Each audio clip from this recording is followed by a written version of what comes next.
Time to talk. Good morning, Westchester. It's 9 a.m. on Monday, and that means it's time to talk with me, Jen Graziano. I'm a licensed funeral director who oversees my family's funeral homes, Cox and Graziano of both Mamaroneck and Greenwich, and the Zion Memorial Chapel of Westchester. Every Monday, I come to you discussing important topics and sensitive matters that all of us need to pause and reflect upon at some point. And through this show, I hope to provide a platform to do so. So we hope that you're listening this morning on 1460 WVOX, a Whitney Global Media station, as we will take your questions, comments, and calls to 914-636-0110.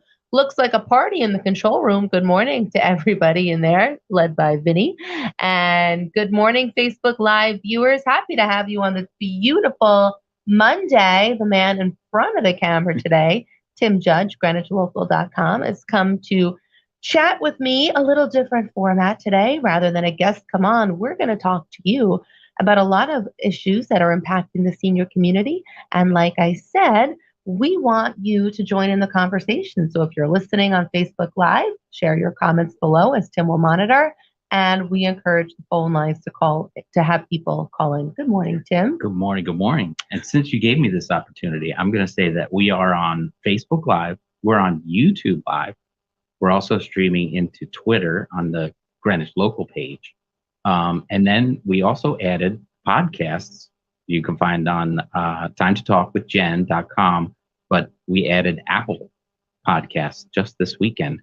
So Apple Podcasts. I think we've arrived, Tim. I think we've arrived. We're on Apple Spotify, Podcasts. Amazon Music, all the good ones. So if you want to listen in afterwards, you can always find it on your favorite podcast. Yes, and people can go and sign up for the podcast on timetotalkwithjen.com. And, you know, a shameless promotion for the show, though, we really do talk about issues that will affect everyone at some point. And the guests that have come on to discuss those issues have really presented the information in a very clear, concise, tangible, understandable way. So we encourage you also to go back and listen to past episodes where you can get great information on health advice, wellness advice, legal advice, housing, where to live, where to downsize. There's just been so much that we have spoken about over the past, it's been almost 10 years here. 8 years. It's been a long time. I've only probably been doing the video for the last 5 or so, but I learn something every time I come on. So I encourage everyone to get on the Facebook or the YouTube, watch a past show. If you want to see that guest again, or you have somebody else you want to suggest, just put it in the comments and we'll try and make it happen. Absolutely. I have to tell you, this story kept coming across the ticker this morning on the morning show, but New York City is sinking. Yes. So, not to start this Monday off on a bad news note, but New York City is sinking, studies say, at the same rate as Venice, Italy. So I'm just hoping the gondola transportation would be a little easier than driving down the West Side Highway. It's a good thing I come from a big family of swimmers. No, but so they attribute the pressure from New York City's massive buildings and skyscrapers is making the city more vulnerable to sinking lower into the ocean, according to new research. It makes so much sense. Yeah. But when you see this massive development, I'm all for progress and development and forward thinking, but look at our suburban landscape and how that has changed. So it's interesting that we're still putting up these skyscrapers, these massive buildings at significant rates in New York City, but yet when you drive through communities like Mamaroneck, they're really unrecognizable. And New Rochelle as well. I mean, this housing boom, but housing of a different nature. It's housing that's really looking to attract the Manhattanite to come up, and it's transforming these suburban communities into bedroom communities. And we've actually had shows discussing how that impacts our seniors. These are not buildings conducive to senior living, these great big skyscrapers, massive structures. They're beautiful, they're impressive, but changing the suburban landscape for sure. Tim, you're a longtime New Rochelle resident. You grew up here. Born and raised in New Rochelle. What are the differences that you know? Oh, I've been driving around downtown, and it's amazing how different it has changed. I remember the movie theaters that were all along RKO and the town theater and all that stuff that went on. I went to West Sacramento High School, which doesn't exist now, right there. So I spent a lot of time downtown. It's worlds different than it used to be. And then there's all these very large buildings coming up. I hope they don't have sinking problems. That's true. But a good amount of people downtown will help keep that a vibrant downtown. I remember, going to the mall down in New Rochelle when I was young, and I I remember that remember as when well. it closed, and it seemed like it was a ghost town down there. So you need some balance, and New Rochelle is a good size. But I think you also might be referring to the governor was trying to set the stage for a lot of development around train stations to get the commuters to be spread out, and then of course, feeding New York City with workers, and then being able to get out of the city and then explore these towns up here. So there has to be some kind of balance, but you started out with sinking. We want to make sure they're all built solidly. And I'm going to bring up the fact that there was an earthquake last weekend in Yonkers. Was. Cannot believe. Talk well, about actually, sinking. the That's a epicenter was sinking in Hastings, I think. But there is I was reading, there's a sizable fault line that's right on where Dobbs Ferry is located. And it was a 2.2 on the Richter scale. Right about there. It brought back memories of that 1984 earthquake. Because that I remember. Yep, I remember that too. People I spoke to, shared that equally. That was loud. That was a tremble. I was very young, but I remember my mother very panicked about that. Tim, do they say that it's a precursor to more to come? I mean, do you often have the minor one before a more sizable seismic should event? Be aftershocks and some showing something before, but it's very rare for us around here. We did look that up this weekend with the kids. How often Westchester has had some stuff, but there was something in New Jersey which was rated on the Richter scale like 5.0 back in the 1700s or something like that. After that, if you don't hit over 3, it doesn't really last too much, doesn't really register too much. But the 1984 one was significant, I would say. I was in a bunk bed, and I think you have to call her. Is that right? I was in a bunk bed, and I was yelling at my brother. I said, "What are you doing? Stop moving around." He's like, "It's not me." So it was funny. Well, the things you remember. Good morning. We have Jim on the line. Thanks for joining us, Jim. Hey, Jen and Tim. Jim Kaloran, how are you? Oh, you should have said just Jim. The earth is always shaking when Graziano is on the radio, so that's a good thing. So anyway, I just saw downtown, there were 2 cars that flipped over this weekend. Which is, just think of Mamaroneck versus downtown. Now, every store is filled, and not with a high rise. Right. And any new building that comes in, they should make the developers have a signed retail lease, because their promise was retail will come. We had the RKO Theater and the Lowe's Theater, and no one talks about it, but that was, nothing is going on there. And that's, again, I'm not like that, I bring it up, but I live in the old Bloomingdale building. So ownership for your kids, your daughter, Jen and Tim, for the long-term sake of an intergenerational New Rochelle in New York. And why people love the village of Mamaroneck is because they're not throwing up high-rises. There were 40 floods in the RXR building on Clinton. There was a shooting into the 360 building. There's a lot of stuff that all the glitters is not, so high-rises aren't, how many high-rises you're going to stuff in. And now Manhattan is thinking, right. That report came out in the Times. And, at what point the infrastructure when we have a big state? So that, you learn a fancy term called transit-oriented development. You send everybody in. You have a pandemic. No one wants to go in anymore. The gift of Mamaroneck is you, Jen, and Tim, where you're from, and the people. And, that's what we're in the middle of Main Street is a nightmare to drive. So needless to say, I have a few opinions. But that there's going to be 5 more years of construction there, and it's killing the small businesses who've been there for 30. And there's a lot downtown. There's a lot of great people. The biggest fallacy they say is there's nothing downtown, and that's a real slap in the face of all of us. So, but anyway, I wanted to throw my 2 cents in on that. And I appreciate it, Jim. I do. And it's funny. New Rochelle is just as dear to my heart as Mamaroneck. I actually grew up in New Rochelle, but my mother's family was from New Rochelle. So I spent most Oh, of my wow. childhood on the West End on 7th and Washington. And Yeah, I again, love another Washington area and that's unrecognizable. And like we say, everyone's for development and thriving and keeping communities going. But the character of a community has certainly changed. I mean, the last street fair that I did in Mamaroneck, I was pregnant, so 11 years ago, and it's a different place. And even but they've kept that small town feel and charm. I do agree right. with In you. other You're words, correct. like the industry has to build. Yes. And so everyone thinks they have to build Oz for their legacy. And, the legacy is the history. We have amazing history from Romantic and Rochelle to Mount Vernon.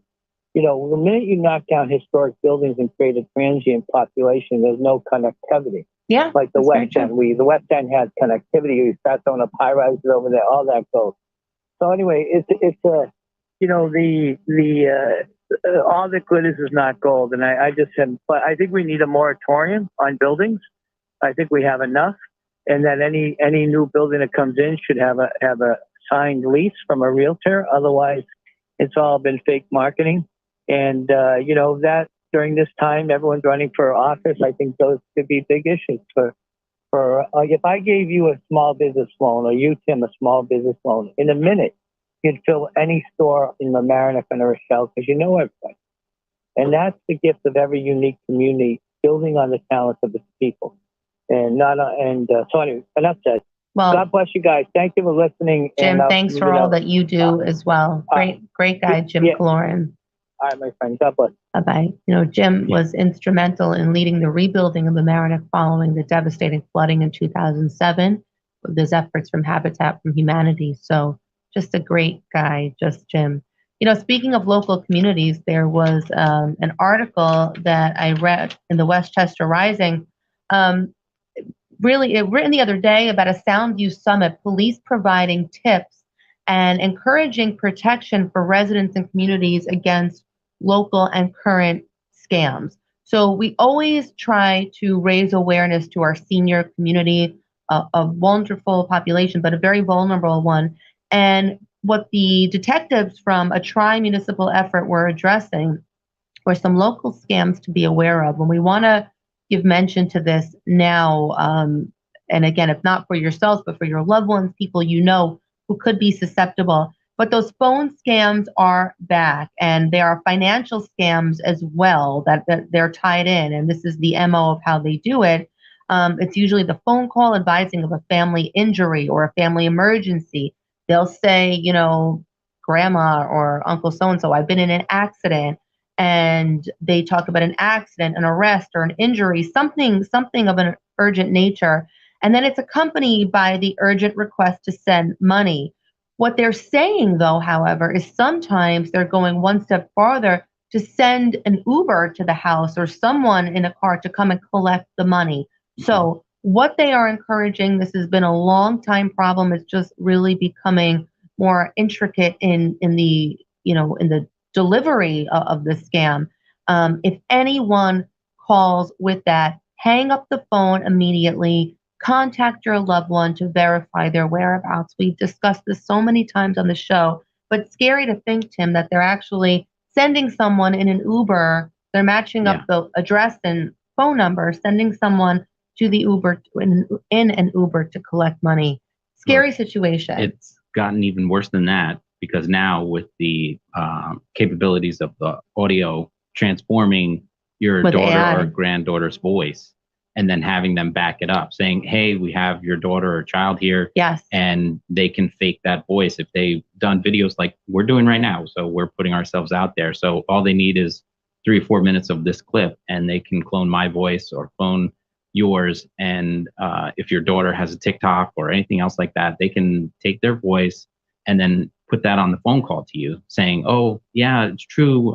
We need your help. Grandma, send, $500, get me out of this, or 2,000 or whatever the crazy people. But it's happened. It's actually happened where a mother was scammed and the daughter's voice was used, and it's incredibly dangerous. So you gotta have a safe word or safe question with your kids so that they understand what's going on. But kicking back a generation to grandparents, you might not have that. That's a great idea. Yeah. But you might not have that safe word. So again, hang up the phone If something seems suspicious or if somebody's calling you in a panic, think about it.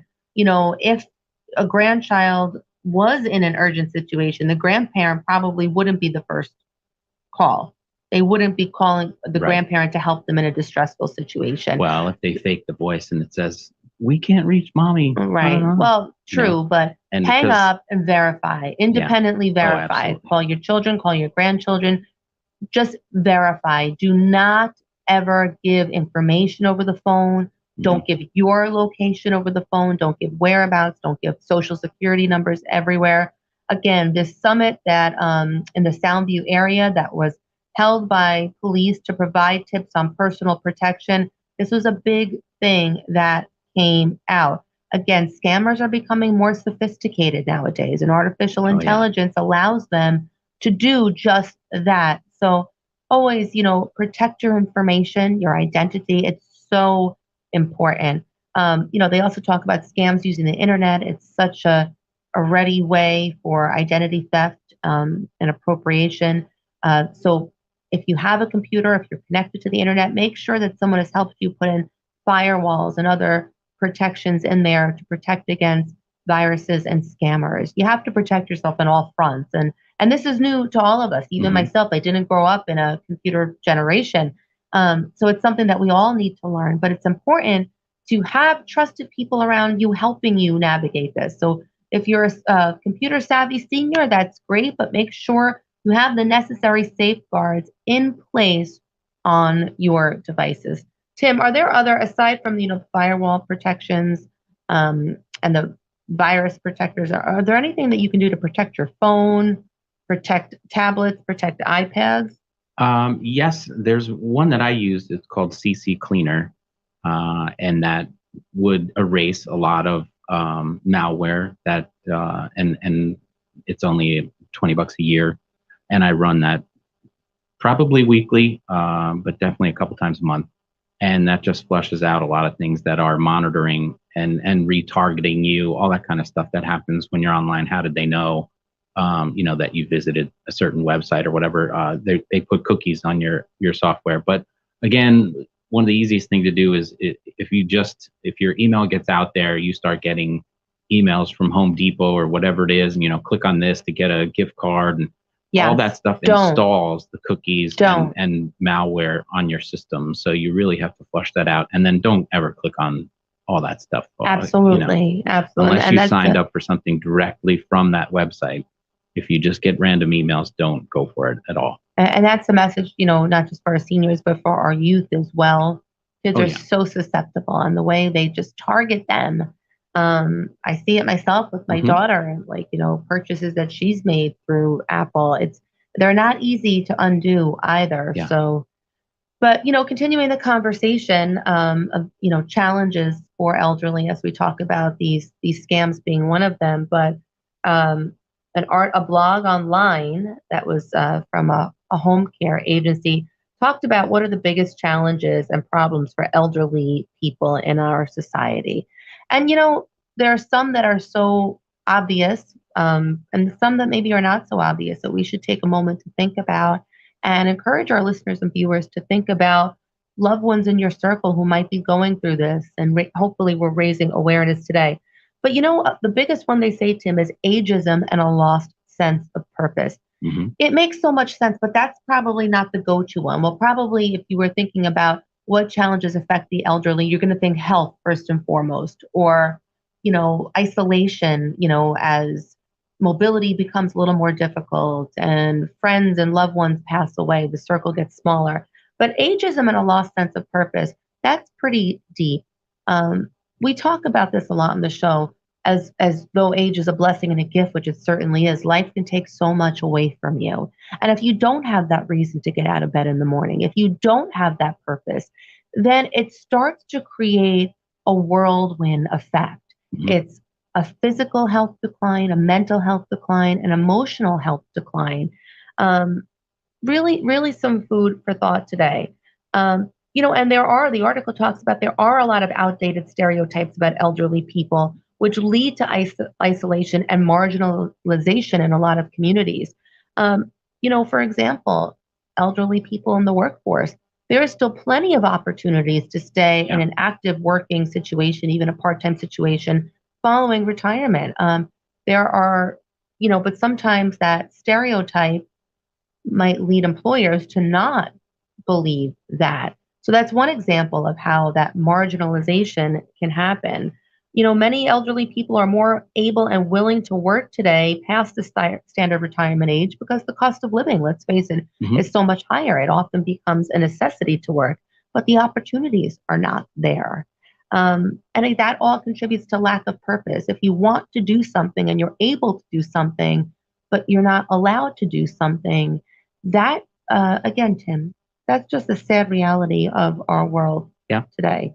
Well, I think you have to be ready to reinvent yourself. And that's a big step to do. So people analyze, what was their past life before they retired. And of course, taking care of your kids, if you were blessed with them, and watching them grow up. And then you got to reinvent yourself and get out there and try new things. And that's always a daunting task when you're approaching the senior level. You know what I think but to make the seniors feel better, I think it's a daunting task at any age. It is. I think at every decade we're a new version of ourselves, and it's hard to start over. There's so much comfort and familiarity. But what I'm saying is that the wisdom that you have, it can be, when you're young and don't know what you don't know, you go and try things with much greater ease. Yes. And I just see that, and even for myself, striking out on new adventures, knowing all the things that could go wrong, or what could, you get analysis paralysis. And, you sit there and say, yeah. So, you wonder, oh, do I want to start that? Do I want to go down that road? How long is that road? That kind of stuff is perplexing. So you might catch yourself just waiting rather than diving right in. Rather than doing. Well, I can tell you from an employer perspective, there are often many situations that I would, rather the wisdom of an older person, in my line of work. And actually, we do run the gamut. We have our drivers and the men who open the door in the funeral home are historically of an older generation. And I think it's wonderful. The work ethic that they have, when I pair them up to a younger kid that comes on to do that job, the disparity is amazing. I mean, it's just the attention to detail, the focus, the, not on the cell phone, actually working. So, we do encourage, if you can work, get out there and work, find something. And if you're discouraged by the first place you go, keep trying. There are opportunities out there. And that also contributes to cognitive health. Staying busy, staying active, working, keeping yourself sharp really contributes to better cognitive health. And cognitive health yields better physical health. It goes hand in hand. The mind and body are one system. So definitely some good food for thought there. You mentioned being a mentor. I think that's a fantastic thing. And, it's very hard to mentor your own children.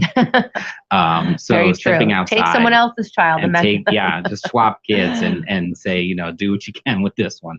It's very true. I really believe there should be connections between, schools and senior communities, because seniors have great stories to tell, and there's so much that can be learned from them. Those who are blessed to be of advanced age now really live in a world that I'm sure they never were able to foresee. I wasn't able to foresee it. I'm in my 40s, so I can't imagine people living here 70s, 80s, and 90s, what their perspective might be. But share the wisdom with the youth. That's my advice today to any seniors who are listening, because youth certainly needs a lot of help in this culture, for sure. But other concerns that seniors have, finding the right care, access to healthcare services, end of life preparation. We'll take the final minute or so here. We do encourage you to make a plan. That's always been the focus of the show. And that's a healthcare plan, a legal plan, and a final funeral plan. As hard as that is to think about, your kids and your loved ones will never guess what you wanted. So it's so much better if you tell them.